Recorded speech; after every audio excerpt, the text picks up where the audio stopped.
One TV special report.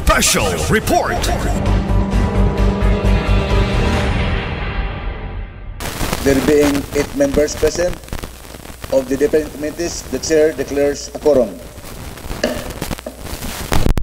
Joint committee hearing and public hearing will tackle 2 ordinances. First, an ordinance imposing uniform fees for barangay taxes, fees, and charges among all barangays within Osamis City and providing uniform penalties for violation thereof. This involves the Committee on Laws, Rules and Style, Committee on Barangay Affairs of Honorable Moralion, Committee on Trade, Commerce and Industry by Honorable Katatlim, as well as another ordinance, the Osamis City Healthcare Waste Management Ordinance, which involves the Committee on Laws, Rules and Style, the Committee on Public Health, and Committee on Hospitals, Committee on Environment, chaired by Honorable Jun Sakin, as well as Committee on Barangay Affairs, chaired by Honorable Moralion. Before we proceed, may I request our Secretary to acknowledge our valued visitors and guests who spared their very valuable time to be able to attend this public hearing this afternoon. Please, Secretary, read our guests, the names of our guests and visitors. We would like to acknowledge the presence of the following attendees for the committee hearing for today. Our office clerk of Tobias Feliciano Faith General Hospital, Jonilyn S. Manisan, Punong Barangay of Gimad, Christy May Picanyo, Punong Barangay of Kapukaw C, Benjamin C. Pacaldo. Please raise your right hand if called, your name is called. Punong Barangay of Molikay, Rosalie M. Kalahat. Punong Barangay of 50th Barangay, Evelyn L. Ricamadas. Barangay Kagawad of Litapan, Maricel Cabal. Punong Barangay of Sangaydiot, Jomar C. Kolkol. Punong Barangay of Bongbong, Joel Q. Baco. Pharmacist of Naomi's Pharmacy, Nomi Grace S. Abella.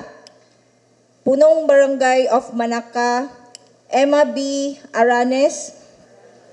Barangay Kagawad, Judith V. Barangay Kagawad of Malaubang, Bibiana C. Bukog. Our City Legal of LGU, Bien Cassandra Libitario. Our City Legal of LGU, Francisco III Solita. Our LTOO for Ms. Rotheza Grace A. Uano. Dr. Albert Ibanez of Ibanez Orthopedic Clinic. Punong Barangay of San Antonio, Rodel L. Camiging. Punong Barangay of Banyadero, Roland L. Llantos. Our off-CCI President, Mr. John Kerwin TC.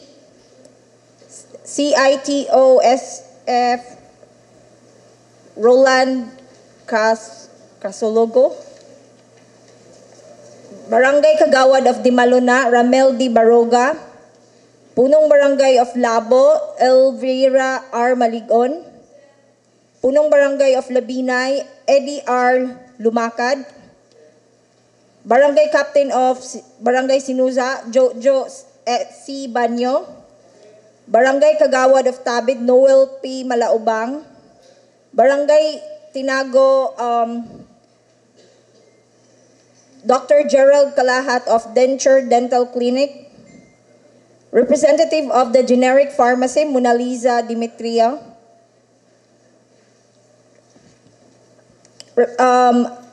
Representative of Medina General Hospital, Ruth Stella Icasiano. Punong Barangay of Bagakay, Ms. Nina Fe C. Romero. Nurse staff of TAP DCI, Raymark Matalnis. Punong Barangay of Tinago, Ricky R. Fuentes.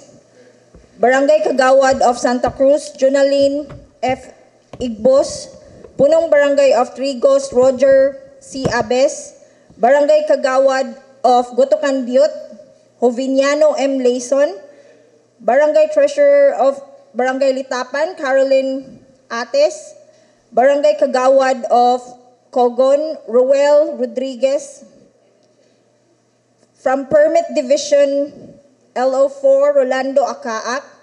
Punong Barangay of Ginguna, Hermenias C. Perez.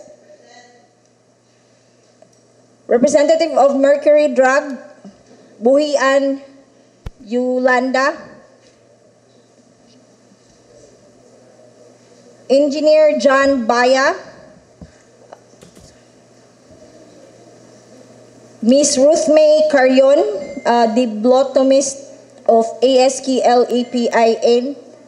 Representative of MUMC, Hazel Cobillan. DNR Senro Representative Nikki Ann B. De La Victoria. Legal Assistant of DNR Senro Miss Dilmar. Our dentist from Luza Dental Clinic, Miss Rosaline and Marvin Luza. Punong Barangay of Gango, Raimundo S. Bendijo. Barangay Kagawad of San Roque, Ray Loreto C. Bolatete. LRCO of CTC, Maricho C. J. Tansander. Barangay Pantaon, Ozami City, Constantino Lahar. Punong Barangay Rockefel M. Pactol of Pulot. Store Manager of Rose Pharmacy, Lucela C. Dipista.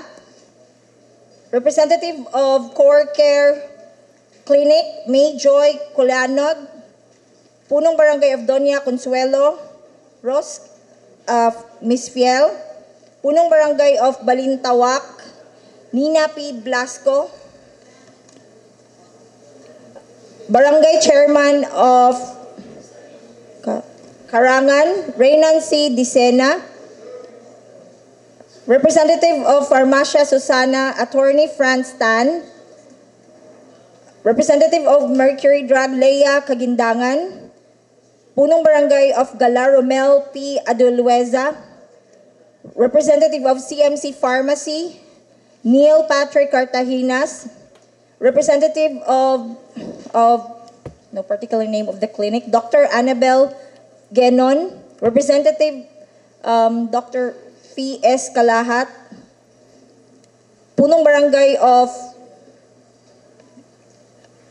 Bacolod, Dionisio P.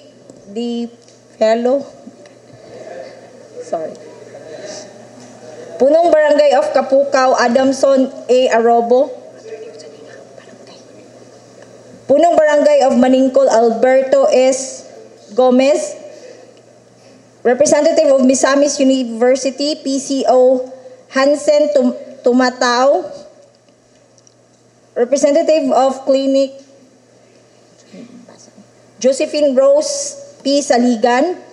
Bookkeeper of Saligan Medical Clinic, Pingoy Maria Lourdes. DBP Camila Chupira.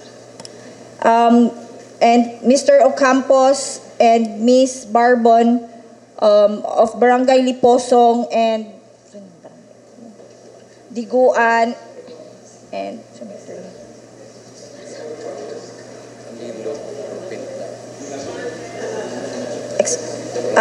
Punong Barangay of Diguan, Camilo Rupinta, and Punong Barangay of Liposong, Ocampos, and Miss Carmen Barbon. And that's all, Thank you, Your Honor.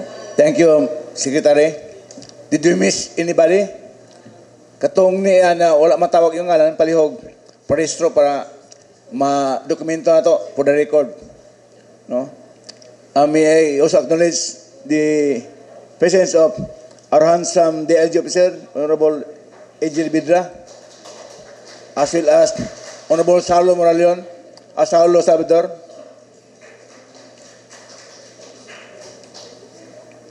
At this juncture, may I express my thanks and appreciation for all who came today for this public hearing, for sparing your very valuable time. I know you are all very busy, no? By captains and all the businessmen around who are here. Thank you for your attendance.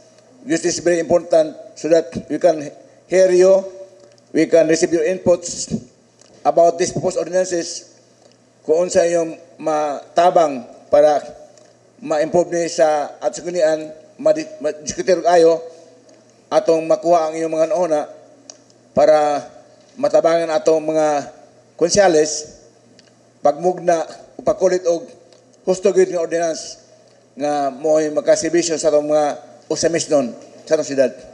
So daghang salamat sa inyong pagtambong karon. Then we'll start with tackling our first ordinance per the notice. An ordinance imposing uniform rates for barangay taxes, fees, and charges among all barangays within Osamis City and providing uniform penalties for violations thereof. May I request our good councilor, Honorable Cecil Yoko, to introduce and orient this body on the salient pictures of this proposed ordinance. Honorable Ko, you have the floor. Thank you, Mr. Chair. Thank you, Mr. Chair. So the first ordinance that we are going to discuss is a proposed ordinance imposing uniform rates for barangay taxes, fees, and charges among all barangays within Osamis City and providing uniform penalties for violation thereof. So this is in line with with the latest ordinance that we passed. That was the integration of the barangay clearance fees during the business permitting processing. So with that ordinance, there is the need of this proposed ordinance to set a uniform fees, especially on the barangay clearance fees used in the or reflected in the business permit processing and regulated fees. So can you mention the rates? So I believe everybody has already given handouts, or if not, you can view the screen here. So jumping and skipping the whereases, we will go to the definition of terms. We will go to the section 3. Section 3. This is taxes on stores, retailers. So it means that all stores and retailers with fixed business establishments operating in the barangay with a gross sales or receipts of the preceding calendar year of 50,000 pesos annually shall pay the treasurer the corresponding taxes thereon in the amount not exceeding 1% on such gross sales or receipts. And the next section is the barangay clearance and certification fees. So under section 4, we have 13 items or 13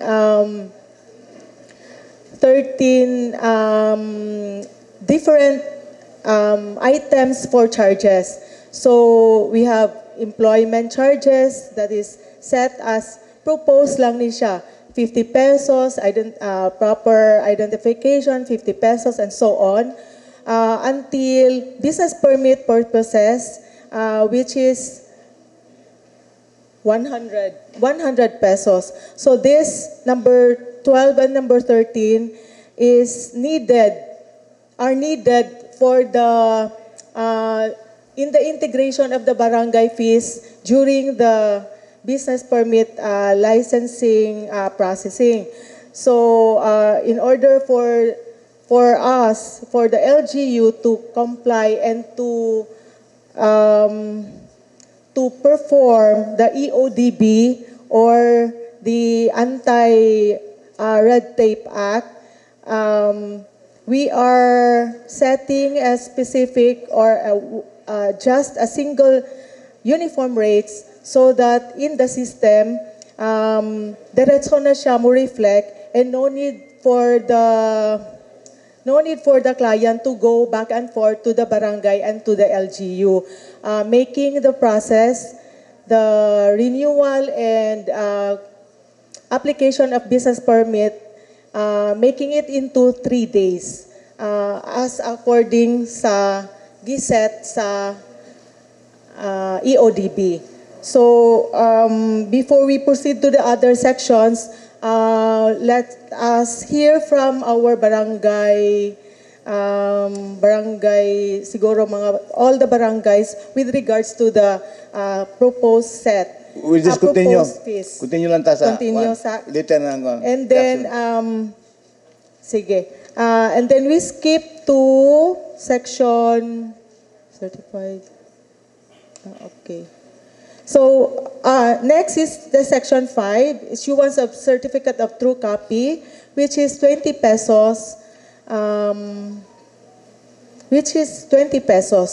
No? And then section 6, for fees in filing cases before the lupong tagapamayapa, it's 100 pesos. Other charges and fees, section 7, is 1,000 pesos, especially on the billboards, signboards, name signs, and outdoor advertisement.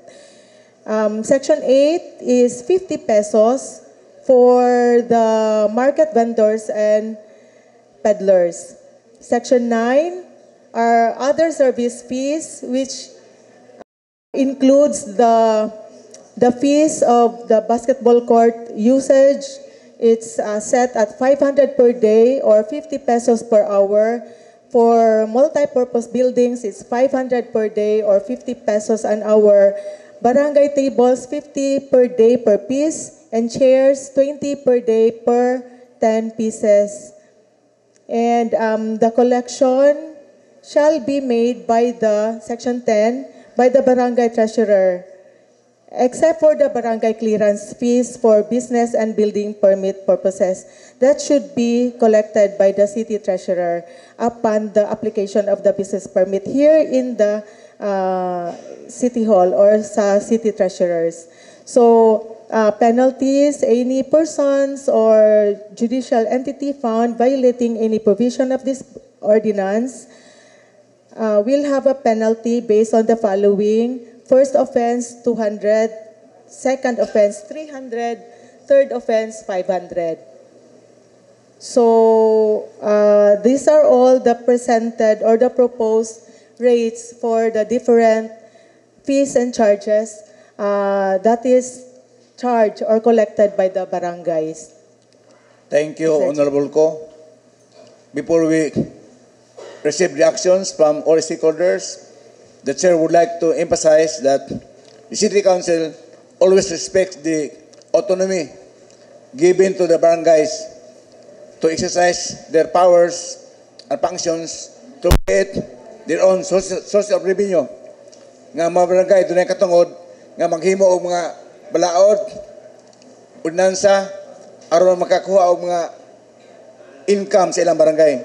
We respect that's provision of the local government code. So, kani nga ordinansa propose, gihimo ni aron pagtabang lang sa mga barangays. Aron katong mga barangay sa wala pa makahimo og ordinansa, matabangan muna i-guide ninyo bang maghimo og ordinansa. So, this is an attempt to help the barangay councils to formulate their own ordinances. Pwede nyo, kung maapupunta na sa City Council, pwede nyo i-adapt o i-concur. So, mahimo na i-imprinta sa inyong sa ka-barangay. In the meantime, kini nga post-ordinance, kailangan nga inyong mabawan para kamumay na sa mga barangays, labi ng mga kapitan, kamuhay na siya ito, kung sa kahimtas yung barangay.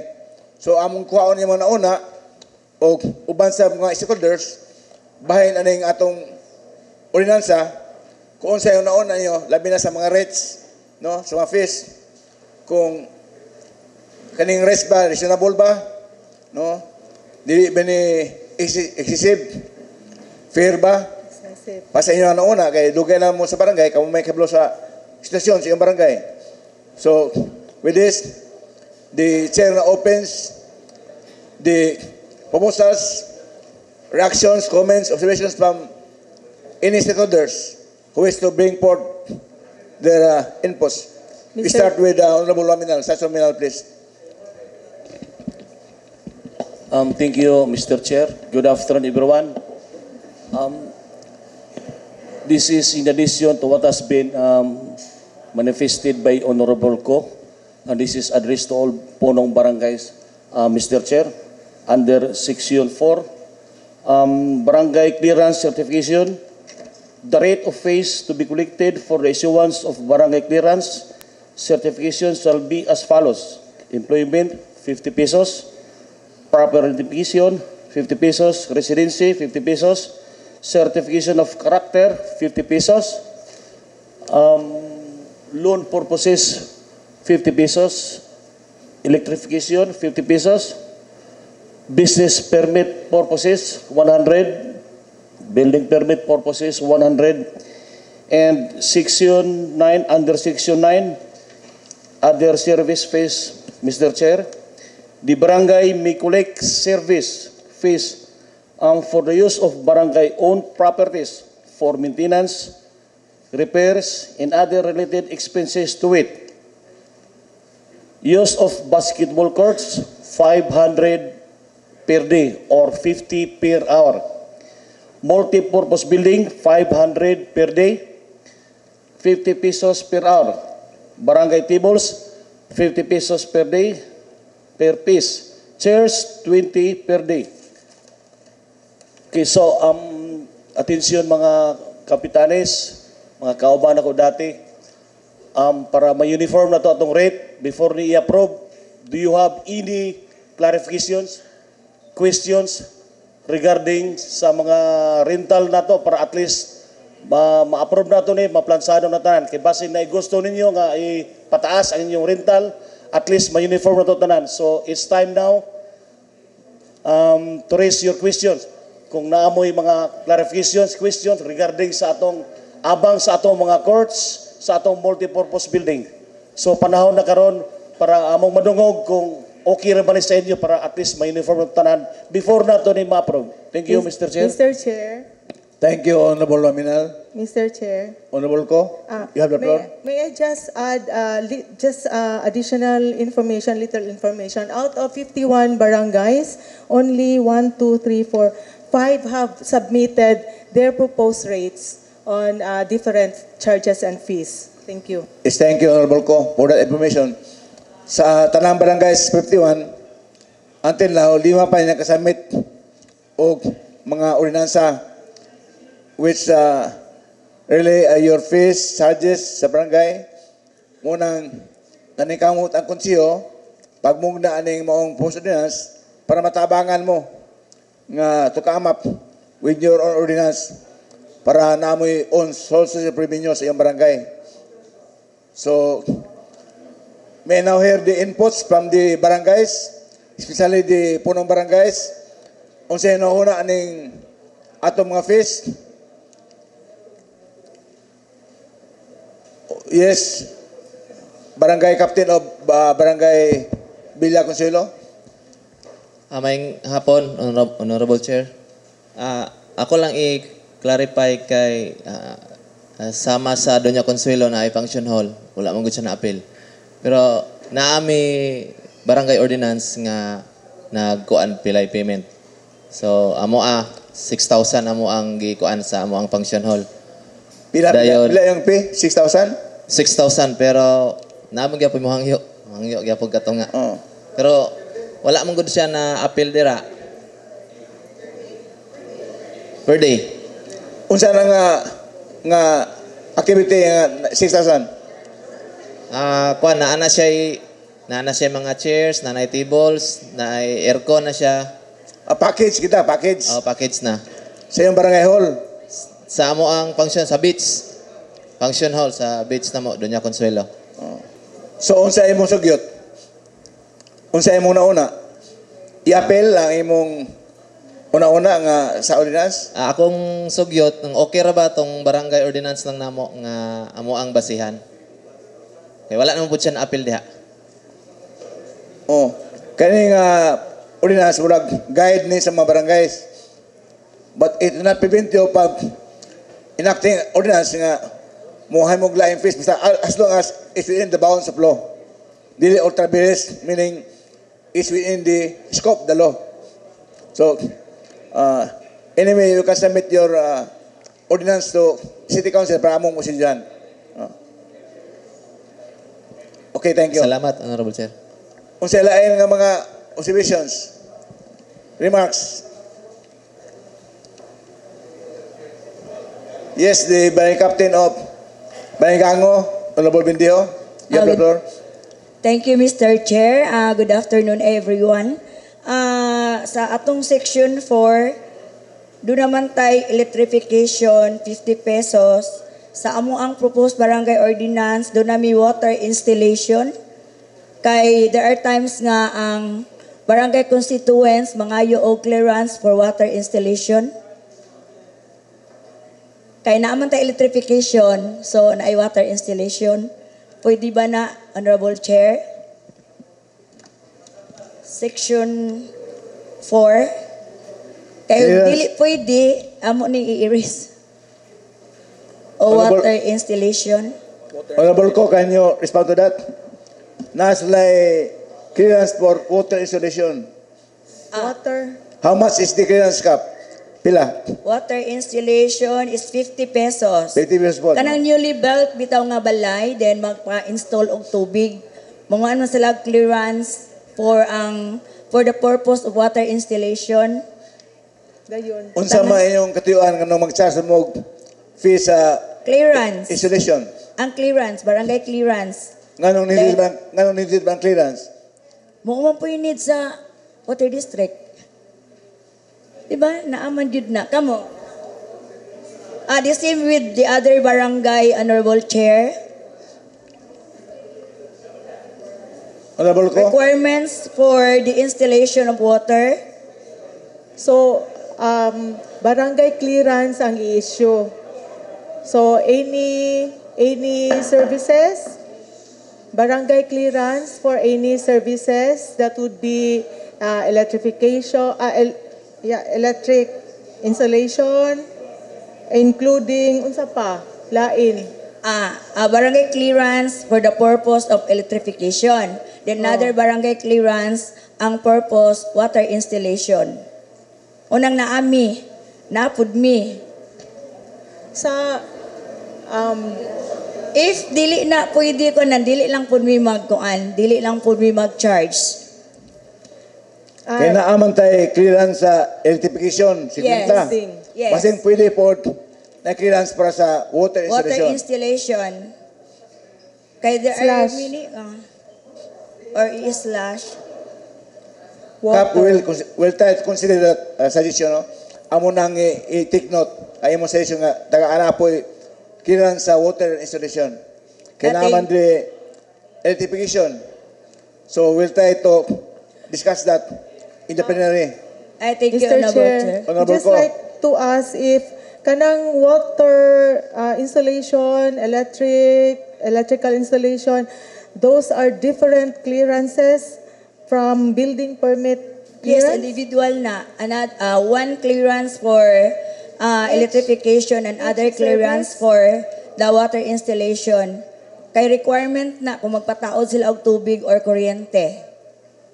So gusto ni mo Kap nga i-separate lahi ang sa electric nga mo install na clearance lahi por kung water installation. Yes, Honorable Chair. Pwede ba nga ato lang usahon para dili mabugatan atong mga residents usa lang ang clearance for the water system and the electrical installation? What's your take on that? Pwede ra, Honorable Chair. Ang ako lang gipaklaro kay naamang gud sa amo ang ordinance ang water installation. Kung nga na electrification / water installation isa ra okay ra po, Honorable Chair. So pwede ra sa imo nga usara clearance para sa electricity o sa water system nga installation para Yes. usara. Yes. Di na magdoble para kung magdoble duha na ka 50 pesos ang bayaran. Kani nga kaya pwede ra nga iusa lang ka clearance. Electric Yes. o water. Yes, para Honorable usara. Chair. Pwede ra na to usahon. Ako okay. lagi pa klaro kay naa mo koy water installation sa amo Okay. So, Thank you. Napagyud. Sige, Kap. Another Honorable Chair, sa other service fees kanang use of basketball court.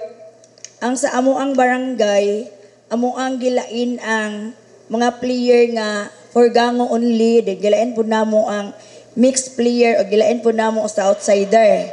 Pero if kana gyud ang makwanan, mo follow lang pud mi ana whether tagagango ang modula sa basketball court, whether mix ang modula or sa lain nga barangay. So inyong diferensya kung outsider lahi ang rate. Kung gagango ra lahi ang rate mo na yung sabot nimo. Yes, Honorable Chair.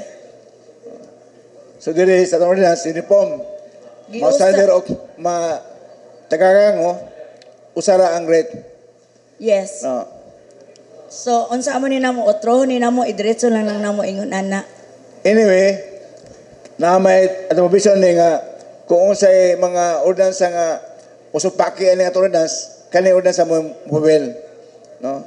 Naman tay close dire. Ako lang Honorable Chair.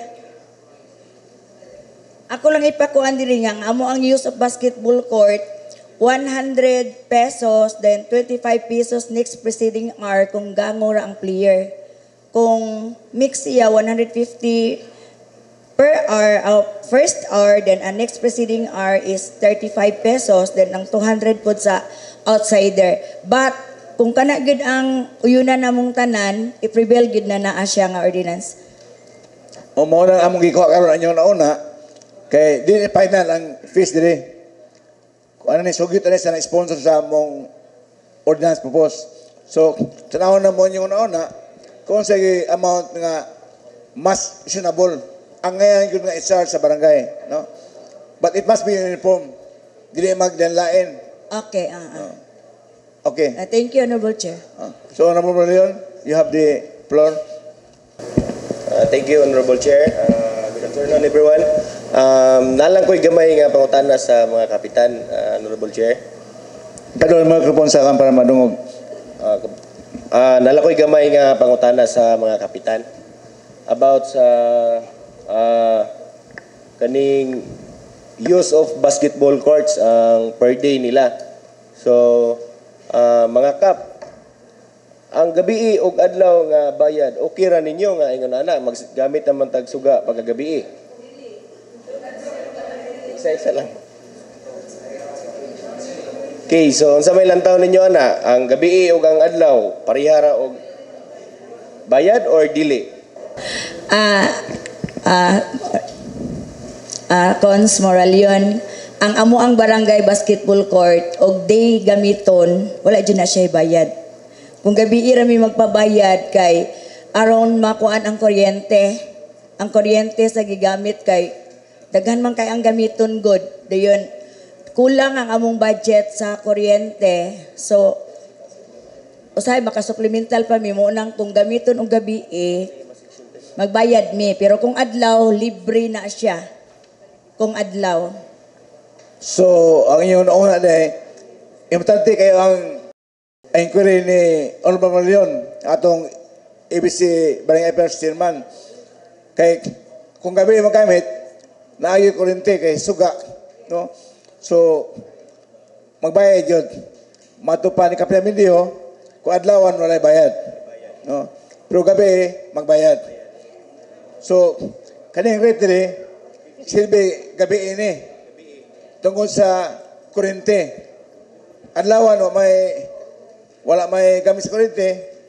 No? So wala bayad. Unsa na sa ubang kapitan? Aning idea. Taawan niyo. Sa ubang kapitan. So gabi ang bayad. Ngano because naay kurente nga pagabayaran. Pero adlawan, okay na mo mga kapitan nga wala bayad yung yung covered court. No? Para serbisyo ra po sa mga magdudula sa atong barangay. Atong mga patanon nga way bayad ang ilang pagdula. Bisa pag laing dapit mo gamit sa iyong basketball court, wala ka po ibayad. Kasi serbisyo na sa barangay, sa katawhan, sa taga-barangay o sa mga dumudoong. Okay? So, laing una, Ma'am Wano first, next, Atty. Francis. Ma'am Wano, you have the floor. Good afternoon, everyone. Good afternoon, Honorable Chair. So, as the in charge for the IBPLS, which we have a project with the ordinance already finalized, the integration of barangay clearance as part of the business permitting process for the year 2025 and so on. So, we would like to raise a concern because we were under the impression that this ordinance was made to or proposed to facilitate the implementation of the integration of the barangay clearance fees. That is why, because I think we requested all barangay offices to submit their existing ordinances for barangay clearance, and only we have a number of barangays who complied, and we have observed that these barangay clearance fees vary significantly when in fact, pursuant to the DILG Memorandum on the Rationalization of Fees, it should be only about the issuance of the certificate or the barangay clearance for the business permit or building permit process. So that is why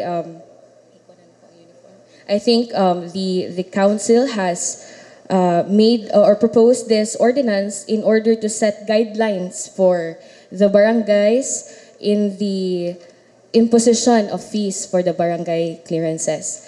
Again, we would like to reiterate that there is no such thing as barangay business permit, just to emphasize. And these barangay clearance is a certification from the barangays, and this will be integrated in the renewal or in the application of the business permit process. So that is why we ask the cooperation of the barangays to submit, to comply, in order for us to set up the system as soon as possible. In that way, we will be compliant with the recently issued ordinance as to the integration of the barangay clearance. And Honorable Chair, I will also give the floor to Yes, ma'am. Attorney Francis. Attorney Francis. Thank you for your inputs, ma'am. Attorney Francis, you have the floor now.